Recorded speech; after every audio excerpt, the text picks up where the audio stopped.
ఈరోజు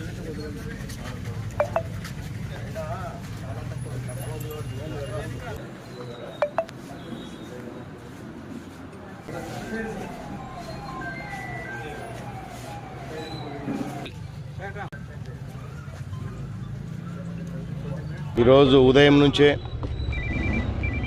నియోజకవర్గంలోని అన్ని పోలింగ్ బూతులలో పోలింగ్ ప్రశాంతంగా స్టార్ట్ కావడం జరిగింది.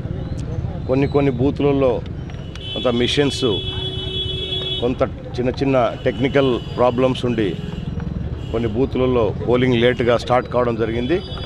అదర్వైజ్ అన్ని బూతులలో కూడా ఇష్యూస్ లేవు. ఎందుకంటే ప్రతి మండలంలో ప్రతి చోట ప్రతి బూత్లో ఏమన్నా ఇష్యూస్ ఉన్నాయని చెప్పేసి మేము ఇప్పటికే మా పార్టీ క్యాడర్ని కానివ్వండి, జనరల్ ఏజెంట్స్ని కానివ్వండి, సో అందరి ద్వారా కనుక్కొని ఎక్కడికక్కడ పోలింగ్ బాగా జరిగేలాగా కూడా చూడమని చెప్పేసి కూడా చెప్పడం జరిగింది. ఈరోజు ఉదయం నుంచే కొంత వాతావరణం కూడా అనుకూలించడంతో చల్లగా ఉండడంతో ప్రజలు కూడా విరివిగా పొద్దున్నే 7 గంటలకే బూతుల దగ్గరకు వచ్చేసి ఓటింగ్ కూడా జరపడం జరుగుతోంది. అంటే ఇప్పుడు 7 o'clock మనకు స్టార్ట్ అయితే ఇప్పుడు 9 o'clock ఇప్పటికే దాదాపు 150-200 ఓట్లు పోలైనది కూడా పోలింగ్ ఆఫీసర్స్ కూడా చెప్తా ఉన్నారు. సో ఎక్కడైనా కూడా ప్రశాంతంగా పోలింగ్ జరపాలని కోరుకుంటా ఉన్నాం అధికారులను కూడా. సో ఓటర్స్ కూడా విజ్ఞప్తి చేసేది విఘ్నతతో ఓటేయమని చెప్పేసి మేము కూడా రిక్వెస్ట్ చేయడం జరిగింది. కాకపోతే ఒక ముఖ్య విషయం ఇక్కడ చెప్పాలి. మనం ఈ ఫోటో మీకు చూపిస్తూ ఉన్నా చక్రపాణి రెడ్డి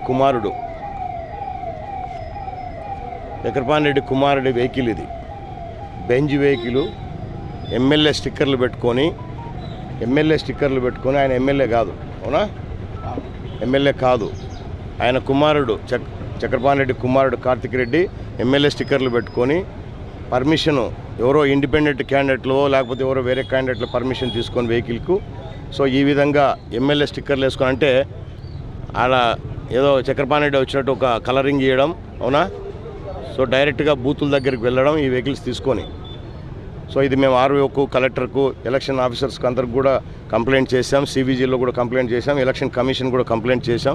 నేను మీడియా ద్వారా కూడా విజ్ఞప్తి చేసేది ఏంటంటే మీడియా కూడా